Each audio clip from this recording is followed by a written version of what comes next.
Decíamos que vamos a hablar del momento de la muerte, que es un momento que no siempre hemos tenido claro. Tenemos claro cuando alguien ya está muerto un rato, ¿no? O si le cortan la cabeza, pues sí. Pero hay momentos raros en los que no sabemos si alguien ha muerto, y eso ha sido un tema importante a lo largo de la historia. Vamos a hablar algo de eso durante los siguientes 7 minutos y regresamos. La muerte es el gran motor de muchas acciones y pensamientos humanos, una preocupación constante en un mundo en el que ni siquiera sabemos qué es la vida.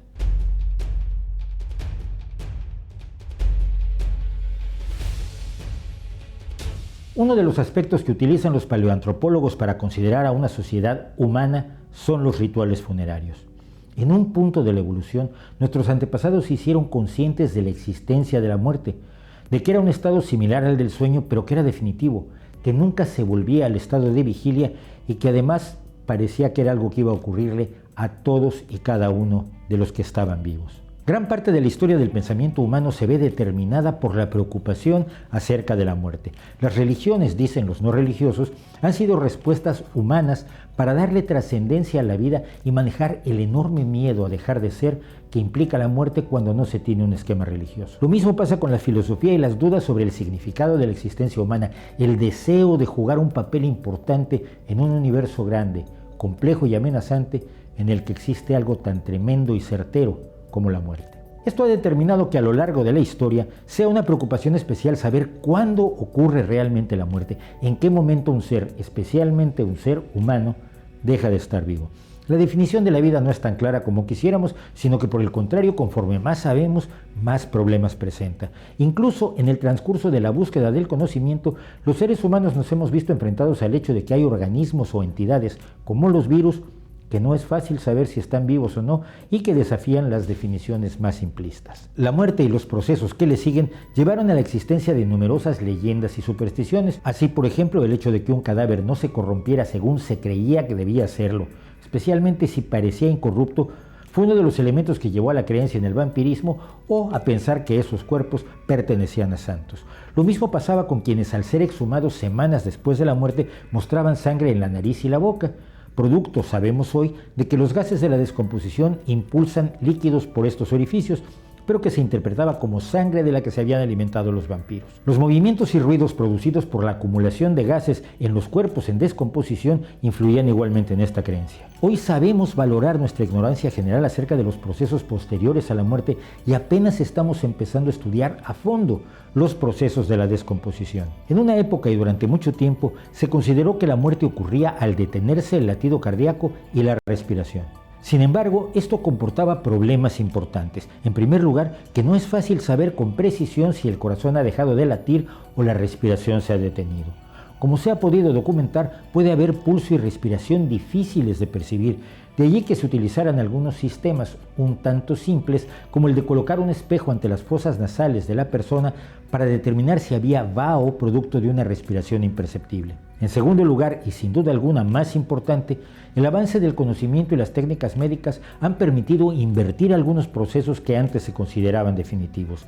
La resucitación cardiopulmonar, los desfibriladores eléctricos, la respiración artificial, el uso de sustancias como la epinefrina y otros procedimientos pueden hacer volver a latir el corazón o funcionar los centros respiratorios. Del mismo modo, la experiencia médica ha reunido ejemplos notables sobre personas que pueden recuperar todas sus funciones después de sufrir potentes descargas eléctricas o de ahogarse en aguas heladas, especialmente en el caso de niños. Por ello, hoy en día se considera la parada cardiorrespiratoria solo como muerte clínica, que es reversible al menos en algunos casos y en sus primeras etapas.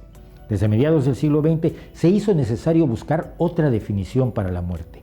Esta referente a la llamada muerte cerebral o muerte biológica, que se considera que ocurre cuando el cerebro ha dejado de tener actividad eléctrica, lo que llamamos comúnmente el electroencefalograma plano. Esto supone que esta actividad eléctrica es lo que define o denota la conciencia y por tanto la calidad de humano o persona que tenemos. Una vez detenida irreversiblemente la actividad del cerebro, o al menos la del neocórtex cerebral, la parte que consideramos la sede de las funciones cognitivas superiores, lo que consideramos la personalidad de alguien no puede volver nunca a reactivarse.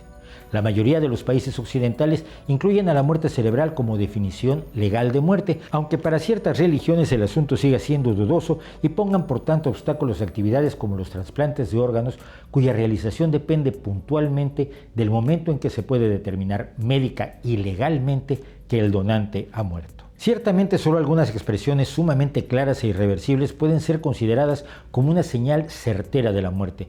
Entre tales expresiones se consideran algunas lesiones tremendamente graves como la decapitación o la incineración del cuerpo, o bien la presencia de signos como el rigor mortis, la rigidez que se presenta unas 3 horas después de la muerte y que dura unas 72 horas.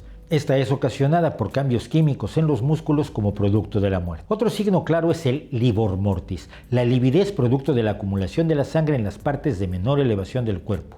Y por supuesto, como señal definitiva, la descomposición. Nada de lo que hemos aprendido sobre la muerte y cómo vencerla, al menos parcialmente, aumentando la duración y calidad de la vida humana, ha servido sin embargo para poder enfrentar de mejor manera el miedo a la muerte. Ese miedo que por un lado paraliza y aterra, y por otro, ha impulsado el pensamiento y el arte como uno de los elementos clave de todas las culturas humanas, sin excepción.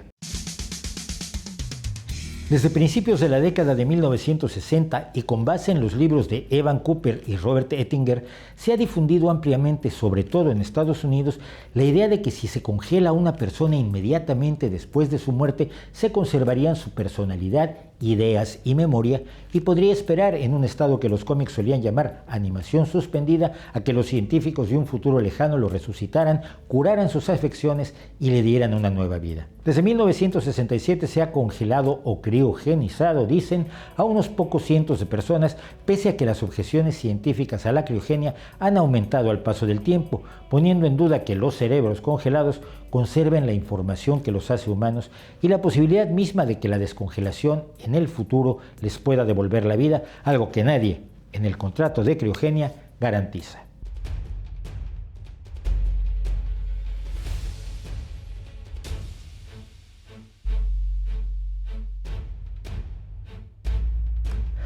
Pues sí, pero como dije alguna vez, bueno, por lo menos la idea de la criogenia nos dio Futurama, que es mucho darnos, pero Futurama es una maravilla.